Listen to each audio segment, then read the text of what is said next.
אז הייתי כל המלחמה בעצם בצפון העיר עזה, בצפון הרצועה, ובערך בחודשיים הראשונים של המלחמה ישבתי במנהרה עם זיו ברמן, שגם היה חטוף איתי,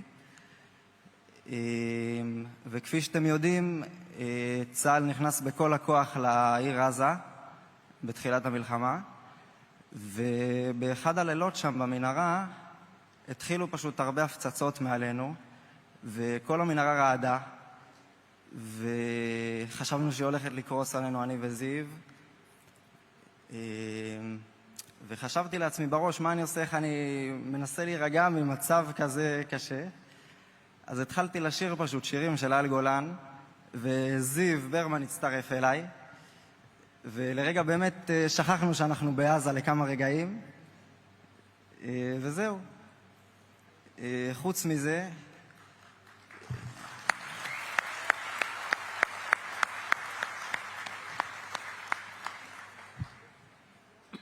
תמיד בתקופות הקשות שלי שם בשבי, הייתי תמיד שם לי בראש את כל החיילים שנופלים במלחמה, את כל האלו שנרצחו ב7 באוקטובר, את כל המשפחות השכולות, שמגיע להם תודה רבה, ולפצועים.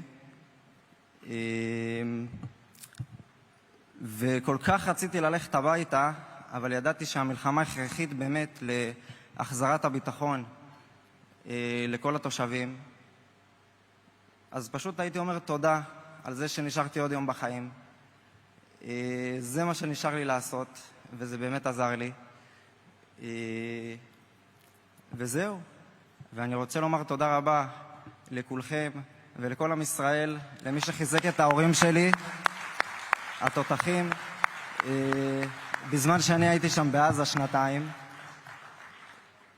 ומאחל לכם ערב טוב וחנוכה שמח ובשורות טובות לכל עם ישראל. תודה רבה לכם.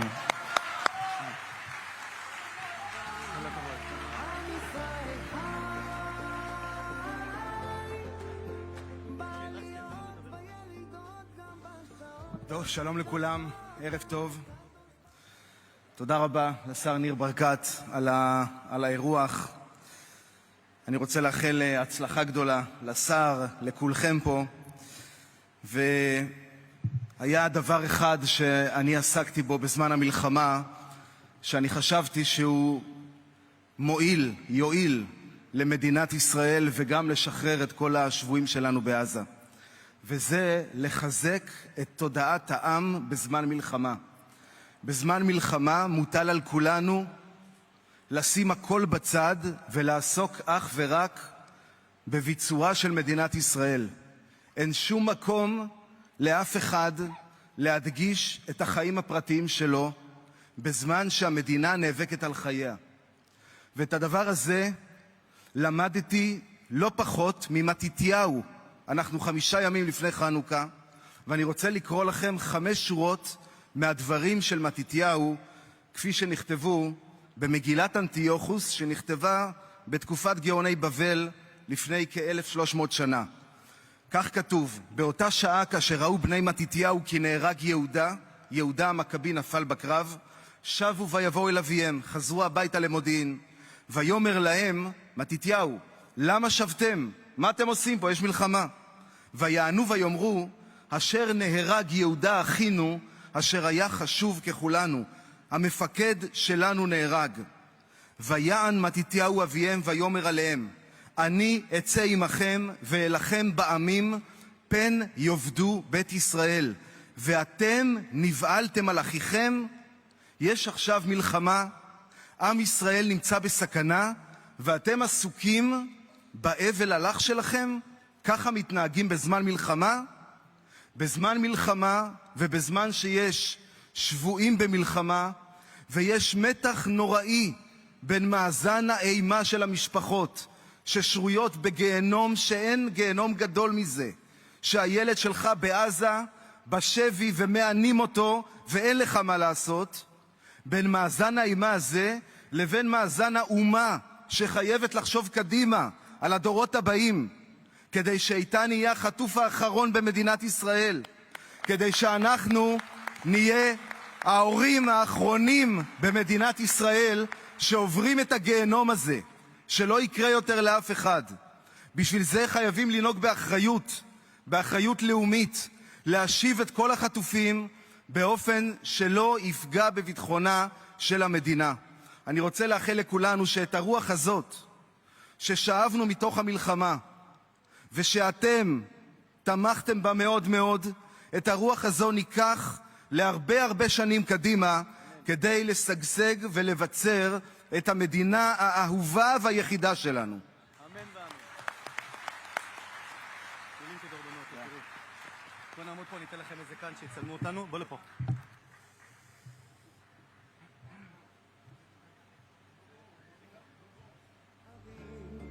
עם ישראל חי, בעליות, בילידות, גם בשעות הכי קשות, הקדוש ברוך הוא שומר עלינו, אז מי יכול עלינו? כי אין לנו עוד מדינה, תעשה שלום בינינו, שמור על ילדינו, כי לא עבדה האמונה. תודה רבה, דוקטור צביקה מור. כמה דיברנו איתך, כמה ראיינו אותך, כמה התפללנו ביחד, ואיתן, זה בבחינת היינו כחולמים לראות אותך כאן, וניר, תודה רבה שזיכית אותנו. זה פשוט, זה לא יאמן שאנחנו עומדים פה במעמד הזה יחד איתך. תודה רבה רבה לשניכם, תודה. וניר, יש לך עוד כמה משימות הערב. כן, אתה לא הולך מפה בינתיים, שיהיה לך בהצלחה. תודה רבה. טוב, אז שוב ערב טוב לכולם. אנחנו נשאל עכשיו קצת שאלות, ובינתיים גם נעדכן אתכם שפה בפינה יש שידור חי של מלוכדים ניוז, אז הכל מועבר לשם, מי שירצה אחר כך בכל השלמות. וגם בכניסה לכאן חלקכם שמתם שאלות בתיבה, שאלות לניר, שיהיה לך בהצלחה. אנחנו נציף חלק מהם. אבל לפני כן, מה נשמע? מרגש, יום מרגש עבורי. אני חושב שאחת הסיבות שהרגשתי שצריך לעשות אירוע, וכשאני הייתי ראש העיר בירושלים, כשהיינו פיגועים, קודם כל טיפלנו בנפגעים, ומהר חזרנו לשגרה. ואני אומר שאחרי שחזרו החטופים החיים, נשאר לנו אמנם עוד חטוף אחד להחזיר הביתה, אבל את כל שאר החללים, חוץ מאחד שאנחנו עובדים להביא אותו, אוקיי? חייבים לחזור לשגרה, חייבים לחזור לחגוג, חייבים לחזור לעבוד ביחד, וזה הסיבה שאנחנו עושים פה את הערב הזה. כל מילה, כל מילה. טוב, בוא קצת ניכנס לעובי הקורה. תשמע, תוקפים אותך בחדשות 12, גם בחדשות 13, בכל הנוגע לטיסות. קוראים לך השר המעופף, אומרים שאתה מטייל הרבה בעולם, גם על חשבון המדינה. מה אתה יכול להגיד על הדבר הזה? זה פשוט הזוי, כי הם היו צריכים לתקוף אותי אם אני לא טס, כי אני אחראי על סחר חוץ. אני נפגש עם שרי חוץ. מאיפה אתם חושבים מגיעים פתאום השרים? טובר שנמצא כאן היום, הגיע לכאן אתמול. אנחנו מכירים, 3-4 פעמים נפגשנו ב-OECD בפריז, והנענו תהליכים. אותו דבר השרה הגרמניה שתבוא לפה שבוע הבא. אותו דבר פיוש גויל, שר הכלכלה ההודי. הייתי אצלו בדצמבר, שנה שעברה, אחרי שטראמפ נבחר. וואו, בואו נעשה עסקים. הבאנו משלחת גדולה להודו של 100 אנשי עסקים. הוא הביא 60 אנשי עסקים איתו בנסיעה לפני שבועיים. והיום אנחנו יודעים איך להתקדם להסכם סחר. וגם נוצרים קשרים אישיים. אי אפשר לנהל את הכלכלה הבינלאומית מבלי לנסוע ולהיפגש ולהסתכל לאנשים בעיניים. מה עוד? שכל הנסיעות 24 שנה על חשבוני. אז מה אתם רוצים? אני לא מבין. לא מבין מה הם רוצים. אגב, את יודעת מה עשיתי להם? אתם לא יודעים, אבל טבעתי אותם. את חדשות 12. חדשות 12 ומעיין פרטי. טבעתי אותם ב-2.8 מיליון שקל שהתבהר בקרוב. אוקיי, שיהיה להם בהצלחה. בוא נגיד את זה ככה. וכמובן הכסף, בעזרת השם, שנרוויח ישר לחיילים שלנו. לאן הטיסה הבאה, אבל אם כבר? יש תוכנית עבודה. כן, יש הצוות תוכנית שלי עבודה. מכין תוכנית עבודה. אוקיי, טוב, תשמע, אתמול היה, כולם יודעים, יום ההוקרה לפצועי צה"ל, אבל לא הרבה יודעים שגם אתה נפצעת ב-1980 בלבנון, פציעה כן. רצינית. כן, כן. חצינו את הליטני, עלינו את הליטני לכפר טיבנית, קצת צפונית לבופור, לפוצץ בסיס מחבלים.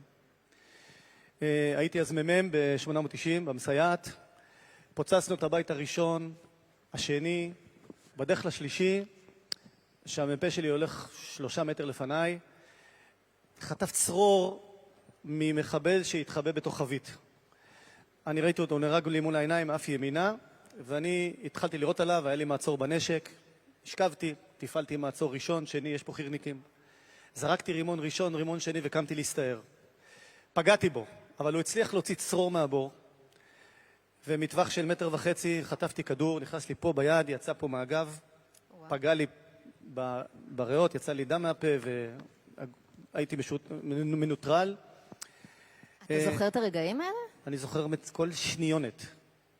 אגב, כשאני מבקר היום פצועים, ואני שואל אותם מה איתכם, אני משתף אותם את חוויית הפציעה שלי. ואני אומר להם שאחד הדברים שעזרו לי לחזור אחרי חודש ליחידה, זה התשוקה לחזור ללוחמים ולהשלים את המשימה. וככה אכן קרה. אני אחרי חודש חזרתי, לקח לי קצת זמן להתאושש, אבל שנה אחרי זה, בנובמבר 81, גייסתי פלוגת צנחנים, ואיתה יצאתי למלחמה במלחמת לבנון הראשונה. וכשאני פוגש את הפצועים היום בצה"ל, אני אומר, חבר'ה, יש לכם תקווה. תחזרו ליחידה, המחשבה לחזור ליחידה זה מה שגרם לי להרבה כוח, ואני אומר להם בכלל, הפציעה זה בסדר, נתמודד, אין כמו לשרת את עם ישראל. טוב, רק על זה מגיע לך כפיים. ותשמע, תראה, זה לא רק שחזרת לשגרה, אתה גם רץ מרתון, נכון? זה הקטע שלך, זה החיידק. כן. כן. החבר'ה שלי המילואימניקים הדביקו אותי לרוץ מרתונים, עשיתי 5, 2 בטבריה, פריז, ברלין, והאחרון עשיתי כראש עיר בירושלים, עשיתי את מרתון ניו יורק. כן, אתה מבין שכל אלה שרצים מרתון מתחשבנים איתך על העליות שם, כן, כן, אני עצרתי, אני יסדתי את מרתון ירושלים שעובר בתוך העיר. אחד הקשים, כן. כן, אבל מרתוניסט זה לא רק ריצה. מרתון זה רץ למרחקים ארוכים, זה מחשבה על מחרתיים, זה להבין שתהליכים, גם התהליכים שפירטתי פה, זה לא ספרינטים, זה תהליכי עומק, לחשוב לאורך זמן. אני גאה להיות מרתוניסט בתפיסת העולם, וכשאתה חושב לטווח בינוני ארוך, אתה לאורך זמן משיג הישגים גדולים. יפה. אתה עדיין רץ אגב? אני כל בוקר הולך להליכון אצלי בבית בחדר כושר. היום לא היית בערוץ 14. היום לא, היום אני כאן. נכון. כן, היו תוכניות אחרות. רואה ערוץ 14 ומבסוט אוקיי. מהחיים. יפה. אתם רואים, יש מה לעשות בבוקר. כן, יפה. תודה רבה על הפרגון. דמות שהשפיעה עליך במשך השנים. יש דמות כזו? כן, בהחלט. חוץ מאבא שלי, הרב מרדכי אליהו זכר צדיק לברכה, שהכרתי אותו ב-2004, הוקסמתי מהאישיות שלו. הוא הרי היה איש של ארץ ישראל, תורת ישראל, אבל הדבר הכי חשוב היה לו, אחדות עם ישראל. הוא תמך בי בבחירות מול פרוש, בירושלים. בבחירות בירושלים, כן, כן. לראשות העיר ירושלים. ואני חושב שממנו למדתי ויישמתי מה שמאוד רלוונטי עד היום. מה זה באמת אחדות? כשהייתי ראש עיר בירושלים 10 בשנים, בירושלים לא חושבים כמו הקפלניסטים שהם בטוחים בצדקתם, או בני ברק שכולם צודקים בתפיסת עולמם. בירושלים השאלה היא איך חיים ביחד. העיר שלנו המדהימה, הפילוסופיה של אחדות, זה לא לשנות אחד את השני, אלא לראות איפה מתחשבים אחד בשני בשביל לחיות ביחד. והרב מרדכי אליהו זכר צדיק לברכה, וראש לשכתו הרב זעפרני זכר צדיק לברכה, שהיה חברותא שלי, מאוד מאוד השפיעו עליי בגיבוש תפיסת העולם. ואני מקווה, עם ישראל זקוק לתפיסה הזאת היום מאוד. כן, כן, יפה, אשריך.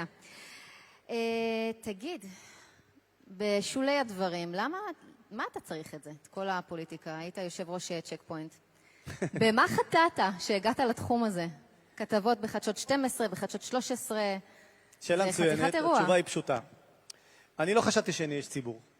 היה לי 6 שנים בצבא, תודה לאל, נחשבתי לקצין מצטיין. אחרי זה הייתי המון שנים בעסקים, וכשאשתי ואני עשינו לביתנו, התחלנו להתעסק בפילנטרופיה. השקענו במערכת החינוך, הקמנו את עמותת סנונית, השקענו מיליוני דולרים במערכת החינוך, אבל ההשקעה הזאת, אני ניסיתי להבין איך להשפיע במערכת החינוך. וכשנחשפתי הבנתי שיש הרבה בעיות במערכת הציבורית. הסתכלתי ימינה, הסתכלתי שמאלה. מי מהמגזר העסקי מוכן להיכנס לשירות הציבורי? אז כברכת אבי, הוא בירך אותנו האחים שנזכה לשלם הרבה מס הכנסה, ובזכות זאת, שנוכל לשרת את הציבור בשקל לשנה, החלטתי לעזוב הכל לפני 24 שנה, ולהיכנס לעולם, איך אומרים, זה עמוק. זה לא בדיוק צבע של מים, זה גם לא ריח של מים, אבל מישהו צריך להיות שם. ומבחינתי, למדתי בבית, אנחנו משפחה של נתינה, 3 אחים, 3 קצינים בצנחנים. בשבילנו לתת זה בא מהבית, זה עמוק מתוך הבית. אני חושב שזו תכונה יהודית מאוד מאוד טובה ובריאה. משם זה בא. יפה, יפה. כן, טוב, בואו נעבור לשלב שבאמת אתה תצטרך להתמודד עם שאלות קשות, וזה השאלות של הקהל מהבית. ואחת השאלה הכי רצינית שקיבלנו פה, וזה, אתה יודע, הפיל שיש כאן באולם, האם אתה מתכוון להתמודד עם ראש הממשלה נתניהו, ראש בראש? התשובה היא לא. לא, אוקיי. לא. אני תומך בראש הממשלה. אני אעשה הכל בשביל שהליכוד בראשותו של נתניהו ננצח בבחירות הבאות, ואני אעשה הכל לעזור לו להצליח. ובעזרת השם שתצליחו. כן, יפה. אז הנה, השארנו קו בסיפור הזה. יפה. מתי אתה קונה את בית"ר ירושלים? את רוצה לסבך אותי עם אח שלי וגיסתי? תשמע. מי שלא זוכר, אז גיסתי אלונה ואלי, גיסתי אלונה, הם הבעלים של הפועל באר שבע. אנחנו משפחה הכי מאוחדת בעולם, חוץ מכדורגל. בכדורגל הם בבאר שבע ואני בבית"ר, ואחד, שתיים, אני מאוד מקורב לקבוצה. אני לא יודע אם אתם יודעים, ברק אברמוב רכש את הקבוצה בליל הפריימריז אצלי בבית. די. מ-11 בלילה, הוא הגיע וישב עד 4 בבוקר לקראת הפריימריז באותו יום, ושם סגרנו את העסקה. היה צריך לעשות קצת מסאז'ים, אני עזרתי לגייס תרומה של 2 מיליון שקל לעזור לתהליך הזה לקרות. חשבתי שעשית מסאז'ים, אבל אוקיי, הלכת לכיוון אחר, אוקיי. ואני, בכל פעם שהקבוצה החליפה בעלות, הייתי שם בתקופות הכי קשות. אני נאמן של הקבוצה, ואני פשוט אוהב את האנשים, אני אוהב את האוהדים, אוהב את המועדון, יפה. מאוד מאוד שמה. טוב, רק נזכיר שוב, זאת שאלה מהקהל. טוב, עוד שאלה. אתה מבין שהסלב הכי גדול פה זה לא אתה, כן? זה הרכב שלך. תגיד, רן, יש לך תמונה של הרכב? מהחנייה? רן צחור, יש? תראה לנו, הנה, בבקשה. טוב, יפה. אז אין מישהו שלא שאל פה כמה שילמת על הרכב שלך. אז בהצלחה עם השאלה הזו. קודם כל, תעשו גוגל ותדעו כמה הוא עולה במחירון. היום זה בצ'אט, כן? מה שאנשים לא יודעים, זה חצי מהכסף הולך למס הכנסה, לקופת המדינה.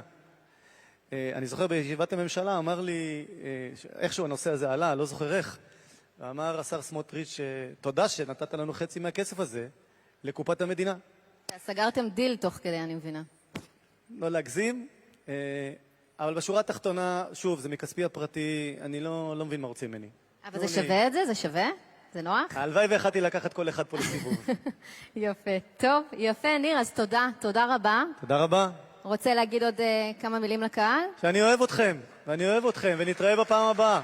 תודה רבה לך. יפה. טוב, אז אנחנו בעצם מגיעים לסיומו של החלק הזה, כמעט סיומו של הערב הזה. לדעתי היה מאוד מאוד מעניין, וגם מעורר תקווה. אנחנו בתקופה מאוד מאוד מיוחדת לעם ישראל. יש כל מיני אתגרים ויש רגעים יותר מורכבים, יש רגעים של טוב ועוד יותר טוב. אנחנו עוד מעט נראה את הסרט הזה, אבל לפני כן בואו נראה דברים של ראשי הערים שבירכו בין היתר גם אותך. הנה. כשאנחנו גרים בפריפריה, החובה שלנו זה לעבוד ביחד. אנחנו הופכים להיות מוקד מאוד מאוד משמעותי של מרכז תעסוקתי, אבל במקצועות של תעשיות עתירות ידע. אזור תעשייה נועם, שהוא הגדול במרחב הזה. הוא יהיה אחד מאזורי התעשייה הכי גדולים בארץ. הוא שותף לנתיבות, אופקים, מרחבים ושדות נגב. הבנו שאנחנו צריכים עוד עוגן תעסוקתי גדול מאוד וטוב לעיר. יש 5 חברות הייטק בדימונה שמעסיקות קרוב ל-600 עובדי הייטק בדימונה. דימונה הפכה להיות מעצמה מבחינה כלכלית. קיבלנו סיוע, בין אם זה בהדרכה, בהכוונה וגם בכסף ליזמים שהגיעו לפה, למשל לבניית מפעלים, לתעשייה. השר ברקת לא מדבר על 5 שנים, לא על 10 שנים, אלא הוא מתכנן, בונה ומיישם בשטח תוכניות שישפיעו לכאן לעוד 30-40 שנה. קיבלנו הרשאה מהמשרד, 54 מיליון שקל, לפתח פה את אזור התעשייה.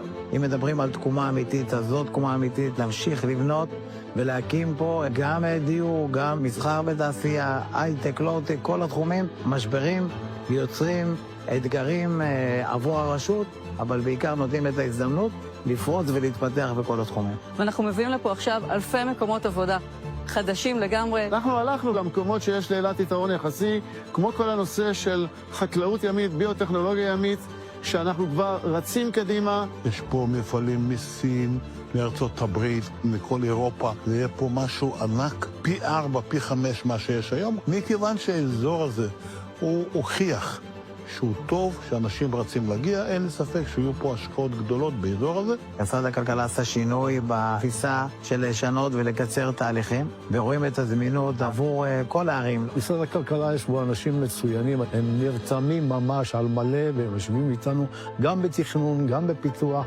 גם בליווי בשטח. הקמנו עשרות מפעלים בדימונה עם משרד הכלכלה, ומשרד הכלכלה הוא גוף מאוד מאוד מאוד רציני. כל התוכניות שלנו מקבלות גיבוי מלא, תמיכה ושיתוף פעולה מלא במשרד הכלכלה. הגיע לפה השר ניר ברקת, ישבנו איתו, הציג לנו את התפיסה שלו של הקלאסטרים, של יתרונות יחסיים שיש לכל עיר, ובעצם במה אנחנו צריכים להתמקד. כשר כלכלה הוא שינה את כל הדינמיקה במשרד, שבו העלים הבכירים והעובדים קשובים לראשי הערים וליזמים, ודברים עובדים הרבה יותר מהר, הרבה יותר ממוקדים, והוא גם עוזר לנו בלקדם את ההצלחה. כסגן ממלא מקום יושב ראש השלטון המקומי, אין לי ספק שראש רשות וראש רשות של בירת ישראל, ירושלים, ניר יודע לדבר איתנו בשפה המוניציפלית, אני קורא לזה. הוא מבין איך מתנהלת עיר, איך מנצלים יתרונות של עיר ואיך מתמודדים עם אתגרים של עיר, ובעיקר לתת יותר סמכויות לראשי הערים. אני חושב שהוא עושה את זה נכון, הוא נותן לנו קרדיט, אין ספק, זה יתרון גדול שלו. השר ברקת מגיע מהמוניציפלי כראש רשות, הוא יודע מול אילו אתגרים אנחנו נמצאים, והוא גם יודע למצוא את הפתרונות שיסייעו לנו כרשות. כשהשר ברקת מתקשר אליי, הוא אומר לי, שחררנו לך חסם והבאנו לך תקציב יחסית גמיש לקידום עסקים קטנים ובינוניים, הוא מבין את הצורך שיש לנו בתור ראשי רשויות את הגמישות, כי אנחנו מכירים את העסקים שנמצאים בשטח. עכשיו שומע את השיח שלו, את המקצועיות שלו, אתה מבין שיש פה בן אדם שבא לעבוד, בא לקחת את המדינה, להצעיד אותה לעבר עתיד יותר טוב. ההשקעה ותשומת הלב וכמות הפעמים שהוא אישית בא לכאן לבקר גורמת לתנופה גדולה מאוד בעשייה הזאת.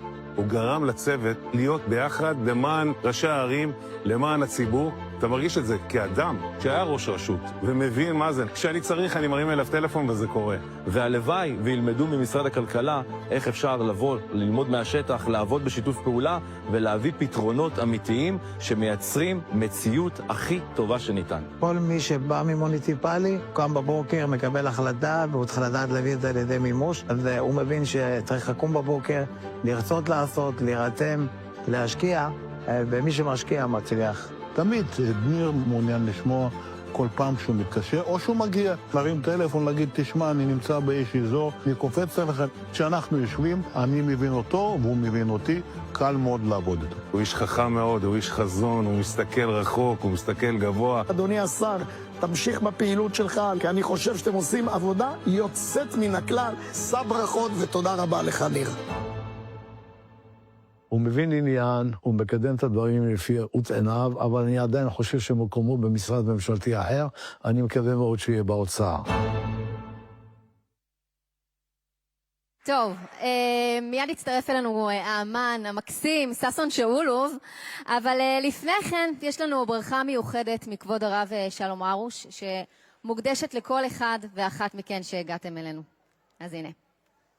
ברוכם ברך את שרה החשוב, ניר ברקת, שעושה כנס כבוד חג החנוכה, להאיר את האור בעם ישראל, להאיר את האור בחיילים שלנו, שיהיה לו הצלחה גדולה, נעלה מעלה, שימשיך הלאה לעשות עוד, ממש, שהאור יאיר כל עם ישראל, אמן.